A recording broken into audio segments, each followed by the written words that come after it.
कालकी 2898 के ट्रेलर में दोनों सुपरस्टार अदाकारों के दरमियान एक्शन से भरपूर लड़ाई के मनाजिर फिल्माए गए हैं।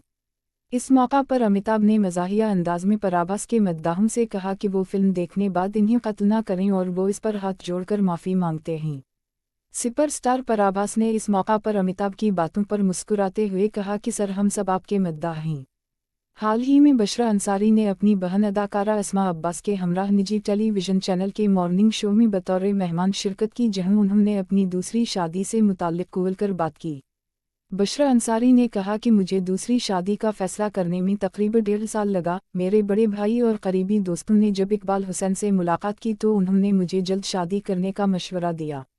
सीनियर अदाकारा ने कहा कि उस वक्त मेरी वालिदा भी हयात थीं तो उन्हें भी इकबाल हुसैन की शख्सियत ने बहुत मुतासिर किया था। वालिदा भी यही चाहती थीं कि मैं इकबाल हुसैन से शादी करूं। ब्लॉकबस्टर वेब सीरीज़ मिर्ज़ापुर के तीसरे सीज़न के हवाले से ताज़ा इंटरव्यू में अदाकार का कहना था कि पहले वो किसी भी प्रोजेक्ट में सिर्फ कास्ट का हिस्सा समझे जाते थे, लेकिन वेब सीरीज़ के बाद इन्हें स्टार का दर्जा मिल गया। इन्होंने कहा कि मिर्ज़ापुर ने उनके शोबिज़ कैरियर में संगमेल का किरदार अदा किया और उसे तवक्को से ज़्यादा पज़ीराई हासिल हुई। अमेज़न प्राइम वीडियो ने एक्शन थ्रिलर सीरीज़ का टीज़र जारी करते हुए ऐलान किया कि सीज़न 3 की अक़सात अगले माह 5 जुलाई से नश्र की जाएंगी। ब्लॉकबस्टर वेलकम सीरीज़ में नाना पाटेकर और अनिल कपूर की जोड़ी को बहुत ज़्यादा पसंद किया गया था और इन्होंने गैंगस्टर्स का किरदार निभाया था।